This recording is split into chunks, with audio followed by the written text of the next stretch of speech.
नमस्कार दोस्तों, स्वागत है आप सभी का। दोस्तों, आखिर बुढ़ापे में अपनी औलाद साथ क्यों नहीं देती है?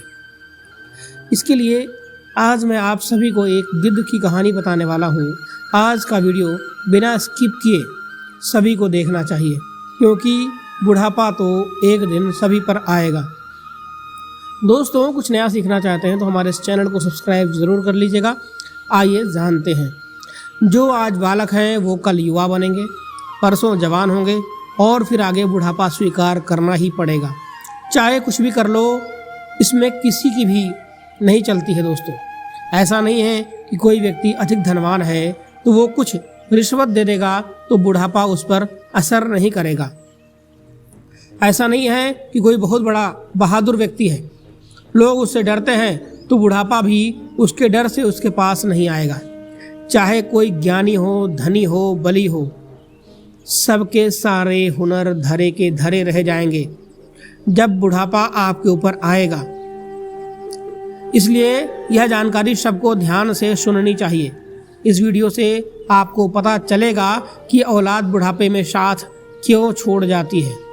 इस बात को समझने के लिए हमें इस कहानी को ध्यान से सुनना चाहिए। किसी जंगल में एक बरगद का वृक्ष था। उस वृक्ष पर हजारों प्रकार के पक्षी दिन भर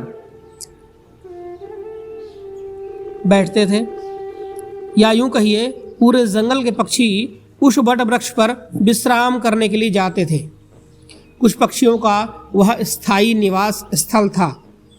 उस वृक्ष पर रहकर पक्षी अपार आनंद की अनुभूति प्राप्त करते थे। कहते हैं, हम जब किसी स्थान पर या किसी व्यक्ति के साथ एक लंबे समय तक रहते हैं तो हमें उससे मोह हो जाता है। उसी तरह उस वृक्ष पर रहने वाले सभी पक्षियों को उस वट वृक्ष से मोह हो गया था। एक दिन की बात है, जंगल सूख गया। कई वर्षों से पानी नहीं बरस रहा था उस जंगल में। वृक्ष सूख कर मुरझाने लगे थे।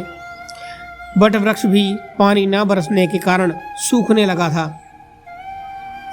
समस्त पक्षी धीरे धीरे करके उस वृक्ष को छोड़कर जाने लगे। जब वृक्ष पूरी तरह से सूख गया, उस पेड़ की डलियां टूट कर नीचे गिरने लगी, तो उस वृक्ष पर रहने वाले सारे पक्षी उस वृक्ष को छोड़कर किसी दूसरे स्थान पर चले गए। केवल एक वृद्ध गिच्छ बूढ़ा गिद्ध उस वृक्ष पर अकेला बैठा रह गया।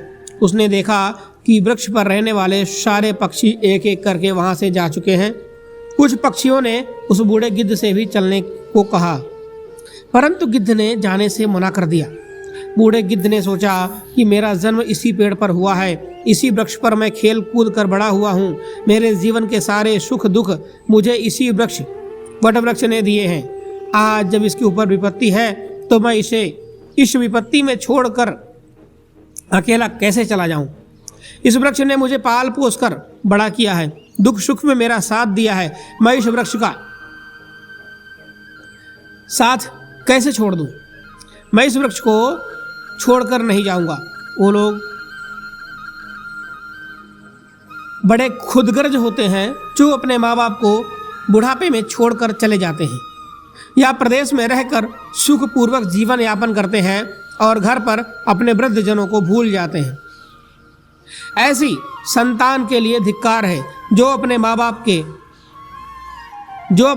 के बुढ़ापे का सहारा नहीं बनते।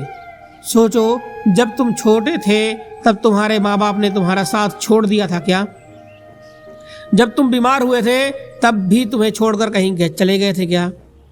क्या तुमने किसी से झगड़ा किया और तुम संकट में पड़ने वाले थे तो क्या तुम्हारे माँ बाप ने तुम्हें अकेला छोड़ा था क्या? जब उनके माँ बाप ने किसी अच्छी चीज को आपने खाने की इच्छा उत्पन्न की, तब उन्होंने वो चीज तुम्हें लाकर खिलाई कि नहीं, या अकेले ही खा ली? क्या आज माँ बाप बूढ़े हो गए हैं तो तुम्हें उनसे घृणा होने लगी है? तुम्हारे लिए उन्होंने इतनी मेहनत की है कि तुम इतना भी नहीं कर सकते कि उनके बुढ़ापे में उनकी लाठी बन जाओ। दोस्तों, जो वृद्ध गिद्ध है, वृद्ध गिद्ध ने मरते दम तक वृक्ष का साथ नहीं छोड़ने की कसम खाई। कुछ दिन और बीते तो वृक्ष बिल्कुल जर्जर सा हो गया। उस वृक्ष में दीमक लगने लगे धीरे धीरे, लेकिन गिद्ध ने फिर भी उसे छोड़कर नहीं गया। दिन में इधर उधर घूम कर आ जाता, अपना भोजन की व्यवस्था कर लेता और शाम होने पर उसी सूखे हुए वृक्ष पर आकर के बैठ जाता था। इसी तरह से कई रोज बीत गए। जो पक्षी उसे छोड़कर दूसरे स्थान पर चले गए थे, उन्होंने सोचा कि गिद्ध अभी भी इसी सूखे वृक्ष पर बैठा रहता है।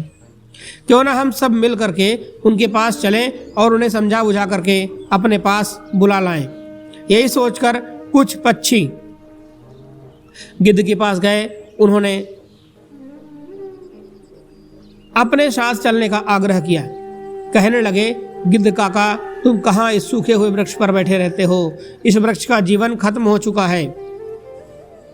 मरे के साथ में मरना कहाँ की समझदारी है? कहते हैं वही जीव का श्रेष्ठ है जिसमें धर्म की हानि ना हो। वही देश श्रेष्ठ है जहाँ कुटुंब का पालन पोषण हो सके।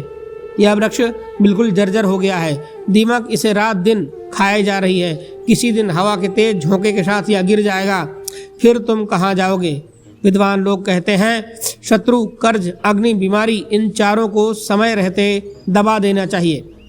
नहीं, जो इसे अपना समाधान नहीं करता है वह बिना मौत के मारा जाता है।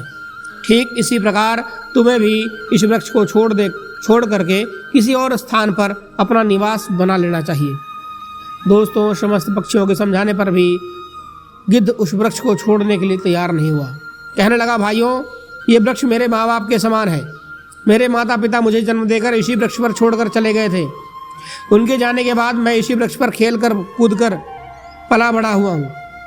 जीवन के सारे सुख दुख मैंने इसी वृक्ष पर पाए हैं। बचपन से लेकर बुढ़ापे तक का सफ़र मैंने इसी वृक्ष पर तय किया है। अब इस मुश्किल घड़ी में मैं इसका साथ छोड़कर कैसे चला जाऊं? ये मेरी सबसे बड़ी खुदगर्जी होगी। कहते हैं, भक्ति, सेवक और शरणागत जो यह कहता है कि मैं आपका ही हूँ, इन लोगों को संकट में पड़ने पर भी नहीं छोड़ना चाहिए। जो इन्हें संकट में छोड़कर जाता है उन्हें बहुत बड़ा पाप लगता है, और जिसने अपना पोषण किया हो वह सुख दुख में साथ नहीं छोड़ना हो। ऐसे माता पिता को छोड़ देते हैं वो लोग, वो जघन्य अपराध का भाग होता है। उन संतानों को कभी मनुष्य का जन्म नहीं मिलता। गिद्ध ने कहा, मैं अपनी मृत्यु तक इसी वृक्ष पर रहूंगा। आप लोग जाइए यहाँ से। गिद्ध की बात सुनकर सारे पक्षी निराश हो जाते हैं और लौट कर वापस चले जाते हैं। कुछ तो कहने लगे, भैया, इस बूढ़े गिद्ध के साथ साथ इसकी बुद्धि भी सठिया गई है, इसलिए इसे हमारा समझाना अच्छा नहीं लगता। अगले दिन कुछ पक्षियों ने फिर समझाने के लिए उसके पास आए, लेकिन जाने से फिर भी मना कर दिया उसने। इस बार सारे पक्षी लौटकर अपने घर नहीं गए। वो सीधे इंद्र के पास पहुंचे और उन्होंने सारी बात बताई। भगवान, हम जिस वृक्ष में रहते हैं, जिस जंगल में रहते हैं, वहाँ कई वर्षों से पानी नहीं बरसता है। पूरा जंगल पानी से सूख चुका है। पेड़ पौधे सब सूख चुके हैं। जंगल के सभी जीव जंतु जंगल छोड़कर दूसरे स्थान पर चले जा रहे हैं। पर दुख की बात यह है कि जिस वन में हम लोग रहते थे, उस जंगल में एक बरगद के वृक्ष पर एक बूढ़ा गिद्ध भी रहता था। हम लोग तो चले आए, पर वो गिद्ध उस वृक्ष को छोड़कर कहीं नहीं जाना चाहता है। वृक्ष सूख कर जर्जर हो चुका है, वो कभी भी गिर सकता है। हम लोग उन्हें समझाने गए थे, पर वो फिर भी उसको छोड़ने के लिए तैयार नहीं हुए। वो कह रहे थे कि मरते दम तक मैं इसी वृक्ष के साथ रहूंगा, इसका साथ नहीं छोड़ूंगा। इसलिए भगवान, आप स्वयं चलकर उन्हें समझा दीजिए, शायद वो आपका कहना मान जाए। दोस्तों, पक्षियों के निवेदन को इंद्र ने स्वीकार किया और इंद्रदेव ने उन पक्षियों के साथ उस वन में जाकर उस बूढ़े गिद्ध को समझाने लगते हैं। इंद्र, देवराज इंद्र, तुम्हें समझाने आया हूँ। यह वृक्ष बहुत ही जर्जर स्थिति में पहुँच गया है।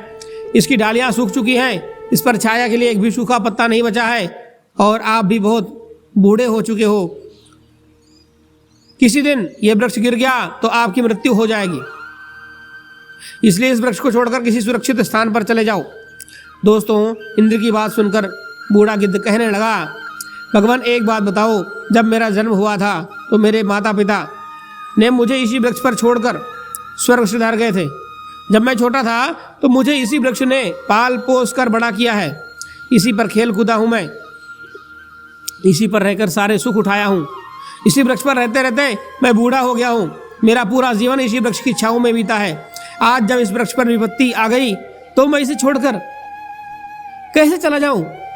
अक्सर लोग यही कहते हैं कि विपत्ति आने पर गरीबी में वे अपने सगे बंधु बांधवों का साथ छोड़कर चले जाते हैं।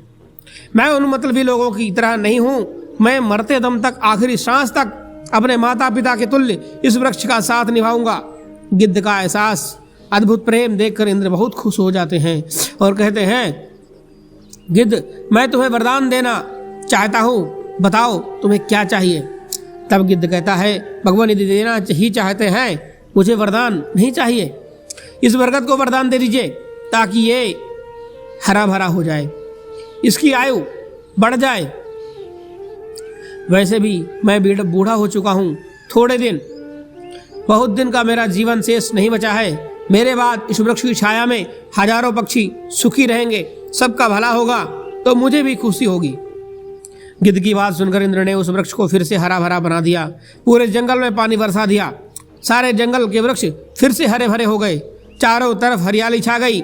जो जीव जंतु पशु पक्षी जंगल को छोड़कर चले गए थे वो फिर से इस जंगल में लौट कर आ गए। सारे पक्षी इसी बरगद पर आकर जीवन यापन करने लगे। सब पक्षी उस बूढ़े काका की खूब सेवा करने लगे, उनके लिए भोजन पानी सब वही ला कर देते थे। दोस्तों, इस प्रकार गिद्ध का शेष जीवन सुखपूर्वक बीत गया। हमें भी इस कहानी से सीख लेनी चाहिए कि अपनों को पूरे वक्त में कभी साथ नहीं छोड़ना चाहिए, खासकर कि जिसने आपको जन्म दिया है उस माँ बाप का और पालन पोषण करने वाले का, पालन पोषण करने वाले उस पिता का, वो आप के जीवन का अमूल्य धन है। उसने आपको पाल पोस कर बड़ा करने में बहुत ही तकलीफ उठाई है। उनके बुढ़ापे में यदि आप सहारा नहीं बन पाते हैं तो आपका जीवन किसी काम का नहीं है। दोस्तों, आप सभी को यह वीडियो कैसा लगा कमेंट करके ज़रूर बताइएगा। अगर वीडियो पसंद आया हो तो वीडियो को लाइक करना मत भूलिएगा। साथ ही साथ हमारे इस चैनल को सब्सक्राइब कर लीजिए। आपको इसी तरह की ज्ञानवर्धक कहानियाँ, ज्ञानवर्धक वीडियो देखने को मिलती रहेगी। मित्रों, मिलते हैं एक नई वीडियो में एक नई जानकारी के साथ। तब तक के लिए धन्यवाद। हर हर महादेव। श्री शिवाय नमस्तुभ्यम।